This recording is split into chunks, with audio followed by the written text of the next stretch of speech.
All right, it is time to talk about just one of the guys. Holy shit, this is exciting for me. I've only really ever talked horror on this channel, and when the idea of doing this Jason Talks episode thing and being able to cover all genres of film, this was like the first film I want to talk about because it's amazing. And it has my favorite comedic character of all time in it, Buddy. Buddy is my spirit animal. I'm sure no one is surprised by that at all. But yeah, no shit, man. When I thought about this channel, this was like it. This was like first movie in my head. I was like, I want to talk about just one of the guys because I've watched it so many times. And I don't know a film that makes me laugh more and happier when I watch it. Just every single line out of Buddy's mouth. And he's not the only funny part in this movie by any means. But I'm not shitting you. I've watched this movie, I can't even imagine how many times now. And it, without fail, every single time Buddy opens his mouth, not only do I, say exactly what he's saying in that moment, repeat his lines with him, but I laugh out loud in genuine laughter every single time. How many films can you say that about? Not tons, for sure. I have some others for sure, and I will get into those. Another thing that's difficult with reviewing comedy, and I've said this in the past on here, but comedies really aren't built on story all that much. They mostly rely on their jokes to bring, move their movie along and fill up the time. And I mean, it's a comedy. That's what it's supposed to do. We're there to laugh.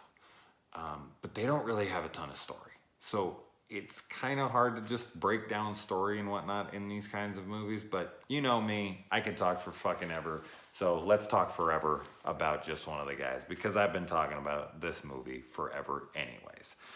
This movie was co-written by Jeff Franklin, which is crazy to me because he also wrote Summer School, Dave and Chainsaw, and now Buddy are some of the greatest characters ever. Oh my God. And he did Love Stinks, which if you haven't seen Love Stinks, holy shit, French Stewart is, oh my God, that movie is hilarious. And I'm a big Full House fan. Of the revival of Fuller House. I've seen every episode and I adore that show. Call me lame. I don't give a shit at all. So yeah, let's get to the movie. I've already talked about Buddy and how much I adore him. He's just perfect. And so I don't know how else to say it. I'm sure I'll talk about him again here, but he really, I think he just kind of embodies most 15-year-old guys. I don't want to say all because there are some people who aren't like this, but for the most part, I think he is just every 15-year-old boy if they were to just outwardly express every single thing in their mind. Sex is pretty much all you think about when you're a 15-year-old boy. Like, at least for me. So I can speak for myself and a bunch of my friends unless they were lying. They were definitely lying about some of the girls that they were hooking up with. They definitely did not get those girls. But this is just boys right here. Now, a lot of boys don't act like this outright because it's just unaccepted in society, and as it should be. I mean, Buddy is a little handsy, a lot handsy with girls, and what he's doing isn't all that wonderful in reality, but in the film, it's exaggerated for comedic purposes. So I'm sure there are some people who would watch this now and be like, oh my God, he's a monster. Like, look how he's objectifying these women. You find this funny and he's grabbing their legs without their permission and all that. And it's like, oh, I get that. I get that. But come on, this is a joke. This is funny. This is Buddy's character. He is just a hornball. This is every 15-year-old boy, except for those, random guys who aren't like this, which I don't know what the hell's wrong with them, but, nothing wrong, I guess. Wow. I don't understand. Now, we get this opening shot of Terry in her bed, just establishing like that this is one beautiful woman. She can have anything she wants, and that's just it. She wants to fight against that stereotype. She's just like, you know, she comes in the class, and Mr. Raymaker's talking to this freaking other teacher, and oh my God, you want to talk about something she could have wrote about? Because they're like, he comes in and she's like, oh, I bet, you know, the nutritional content of our food isn't all that interesting. And he's like, you know, find a story that really grabs a hold of the reader. And it's like, you just overheard a teacher who's in his 40s, 50s, talking about how he wants to flunk a student because he wants to continue to stare at her legs and her ass and her body and everything. I'm pretty sure that would make it a compelling story and some easy blackmail material. But she wants to earn it. But as I said, that would be an incredible story. And yeah, once that was published, holy shit, she'd be on the front cover of the paper. She'd be a journalist overnight. But yeah, Denise. Now, Denise is that typical character in these movies where they're the dorky friend who can't get a date and are, you know, always in awe of the pretty girlfriend that they have, like Terry. And it's like, this is so ridiculous. Denise is adorable. She is so cute. She is so attractive. I cannot buy for 1 second that Denise cannot get a date on her own. And maybe because she's overshadowed by Terry, I just don't see that. I think Denise is freaking hot, man. So I don't get it. Bunch of hot chicks in this movie. Sandy, ooh, freaking, oh my God, she's incredible. You know, Sherilyn Fenn is a gorgeous, gorgeous woman. And then of course, Deborah Strobridge as well is gorgeous. So you got a ton of beautiful women in this movie, which appeals to my 15-year-old self. I think I'm just Buddy always. I'm still Buddy. Maybe he grew up, but I guess I never did. Buddy going through his porno mags, and you know, that's just kids before Pornhub. That's kids before the internet. Like when I was a 15-year-old boy, we did not have porno like we do today. Like we didn't have access to that shit. So Playboys were a big deal. Finding a porno was an even bigger deal. And if you could get your hands on one of those, usually if you like stole it from your older brother's room or somebody else, so you're just like, oh my God, you'd go and you'd sneak and you'd watch a little, you'd rewind it, and oh my God, yeah. Or you'd watch Channel 99 and you'd try to like wait for to clear up enough to see a boob. It's funny to see all this here. Always when I'm busy.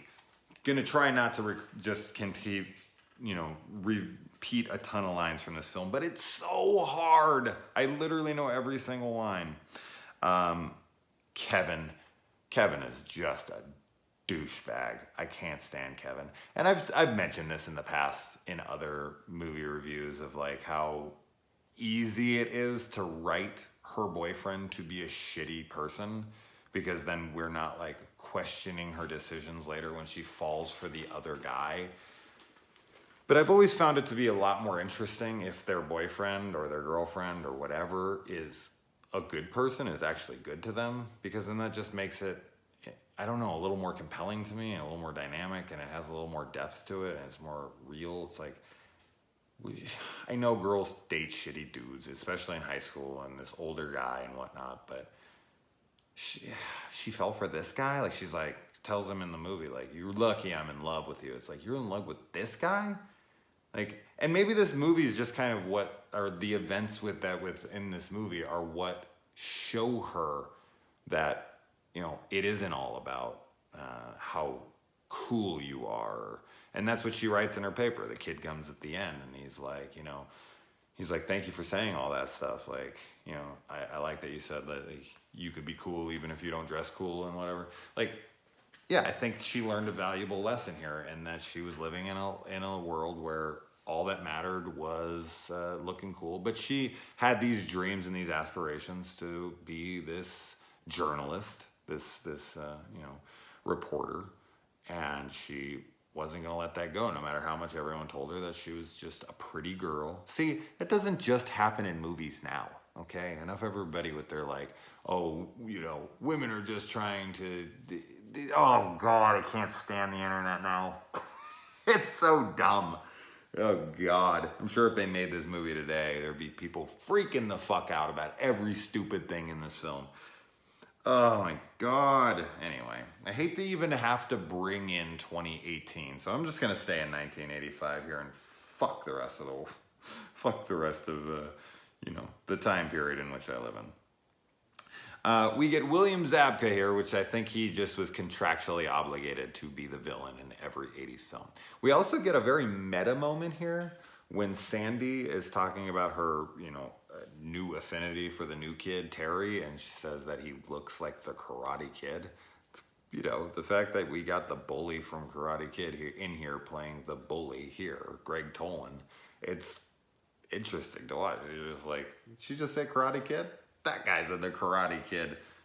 Haven't you noticed that the most popular guy in school looks even more like the villain from Karate Kid? And I love all of Terry's man lingo to try to fit in with Rick when she's talking to him. It's like, oh, wait, you want to come in or something? She's like, well, I was thinking about going and tuning up my car and maybe playing some football. It's like, Terry is just taking every stereotypical male thing she can come up with. There's so many fucking lines in this film that I've taken into my real life that I've used, especially when I was a kid, when we were watching this all the time.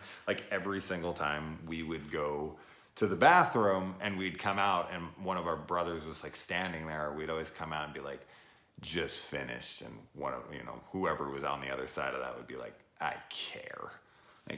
Oh my God. It's hard to talk about this movie without just getting super excited and wanting to talk about every fucking line in the film. Oh, Lord. Now, we have Ari, I've never known how to say this guy's name, from House 2, a movie I reviewed on here that I adore. Ari Gross, is that how you say his first name? Whatever. Him and this other goober, they play these weird alien characters, they want to be aliens, and they've been pulling this routine for 3 years, I guess. And I don't know what it is. It's maybe they're super into Star Trek. They're supposed to be the sci-fi nerds, but they've taken it way too far and now think that they're aliens. And their dynamic here is pretty funny. I guess they're kind of like the Dave and Chainsaw of the movie, but just to a much lesser degree because we don't really focus on them and they're nowhere near as cool. But they do make me laugh on occasion, especially when they get pulled apart in gym and they're like, "Nyeh," that damn noise they make. And then when they make a joke in class about becoming degenerate headbangers, they get a laugh and then they look at each other and they're just so excited that they actually got a laugh and they're like, "Nyeh." They're just such fucking nerds. And then another nerd in here, you got Reptile Sherbicle. And that is obviously the redheaded kid from Friday the 13th, Part 2. So, and he's been in a few other things, but of course, anytime I see him, it's hard because I don't know where I really see him in this because he's such a big character in Friday the 13th, Part 2, and this is a big movie of my life as well. So when I see him in other films, I don't know which one I think of first. That's an interesting question. Probably Reptile, but I don't know. That's tough. And then we got the coach who's a bowling obsessed lunatic and uses every kind of freaking bowling. What's the word I'm looking for here? He compares every single thing to bowling. I can't believe I just spaced that word. It doesn't matter. But just calling people a human gutter ball and what do you do when life gives you a 7-10 split? I don't know. I guess I equate everything to film. So I guess when I talk to people, I try to talk to them in movie terms and well, what happened when this person did this in this movie? And they're like, are you trying to help me right now? And it's like, come on, work with me here. And I don't watch movies like you. I don't know what the hell you're talking about. And I'm like, oh, oops. And I love that Rick is lying to his mother about dating. That's when you know that you are a nerd, that you have to be lying to your mother because she's worried about you dating. Parents are supposed to be worried about you dating somebody, not dating somebody. Oh man. And he had sex with his mother's friend after his father's death, and he's just probably turning 18. Ooh, we got some child rape going on here. Come on, everyone on the internet, get mad. Oh yeah, I said I was gonna ignore now. And moving down, not that I need these notes to talk about this film, but I'm trying to stay focused here. Otherwise I'll ramble and oh wait, I do that anyway, no matter what. I find it very weird that there's that generic beer in this movie that there is in all these kinds of movies. Like, I remember one place I always used to see was like in Married with Children. But they usually use that because they don't want to use labels from other things, but they're drinking like regular beer, like the generic beer that just says beer in like lowercase letters and it's like a blue and white can. But earlier in the movie, Buddy's drinking a Foster's. And then in another place, like Sandy's little cousin is drinking a Coke. So it's very odd that they use some labels and not others. I don't think I've ever seen that before in a film. And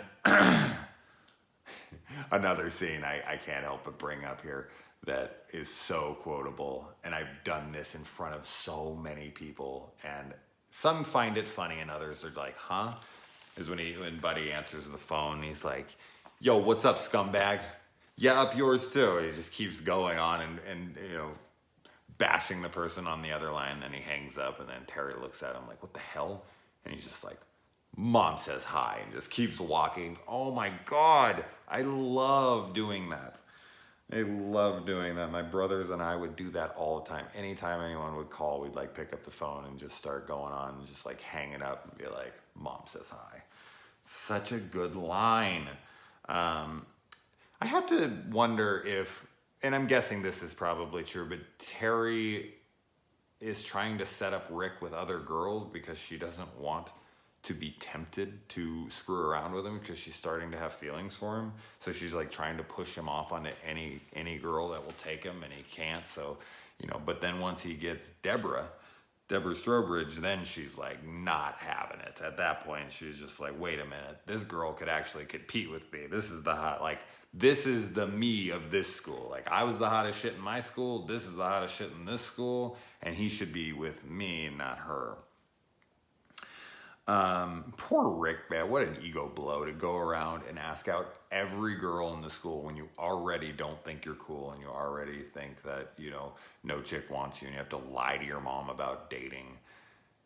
Every single girl in the school is turning you down. Even that girl on the bike, I do not find her attractive at all. And I'm just like, you're getting denied by girls you're not even into. Oh my God, what a freaking blow that would be. And I just, as much as I love Buddy, and I'm not taking anything away from that. Another thing I absolutely adore is Buddy and Terry's relationship in this as brother and sister. Like, they have such a great dynamic together. Like, the way they play off of each other and the way they interact and the actual like love that they have for each other. It's not the typical like, oh, he's my little brother, he's a shithead, I hate him, I wish he would leave me the fuck alone. Like, she genuinely finds him funny all the time. He's always making her laugh. He's always sticking by her side and sticking up for her. He's always there for her. Same goes for her with him. Like, I don't know, you just don't see that enough in movies. I always feel like they put siblings at odds with each other, and in this one, Buddy is kind of an annoying little shit in a way, and he's always like hitting on her best friend and all this, and she just always like goes to him for help, and just they have such a great relationship together, and I adore it. The fact that Sandy tries to hook up Rick with her cousin that's in 6th grade is really weird. I mean, I know she's desperate to get Terry's to go out with her, but really, like, that could have went all sorts of wrong. What if Rick was into it? And what if the little 6th grader was into it too? Oh my God, you would be like, oh my God, what have I done? God. Later in the movie, he's like, let me guess, you got me a date with Sandy's grandmother. It's such a good line. No lines. All right, moving on. And she pulls the sock out. And she's talking to him. It's just like, you don't have to do that to impress me. I mean, how small could it be? You don't want to know. Terry's haircut is adorable in this when she styles it up, and I think it is much better than her long hair. I actually prefer it. I think she's adorable with that hair. And it's creepy how much she can look like a guy and then look like a freaking adorable girl like a second later just by ruffling her hair. It's weird. It's really, really weird. And Rick finds out that Terry has a girlfriend named Covina. And he isn't miffed about it at all, that Terry has never mentioned it and went on a date with Sandy, and he thinks they may have actually done something. Like, Rick is totally fine with this. Like, yeah, I don't know, man. I would be like, dude, I didn't know you had a girlfriend. Why are we talking about chicks? Why are we going around? Like, what the hell, man? But that's me. I know a lot of freaking high school kids who are like, I don't want to be tied down. I'll do whatever the hell I want. But he just seems to have no worries about that at all. And then you have the Greg Tolan. He goes and he gets up on the tables and he has his big moment. And then he goes and he asks out Deborah. He's got balls, man. To do that to Greg Tolan, then run over, ask his girlfriend out, take her to the prom, and then when Greg Tolan is like, you're dead, like behind her back, he grabs Deborah and kisses her in front of him. This dude is just asking to get his ass beat. I'm sorry. Like, he ends up beating him up, and it's like the fakest, like, pulled punches I've ever seen in my life. But he, seriously, it's pretty freaking messed up, man. And you'd have to have balls to do that. My good God. Kevin, I think Kevin's like, he's a shithead the entire film, but his absolute, irredeemable moment is when he comes over and Terry's not ready.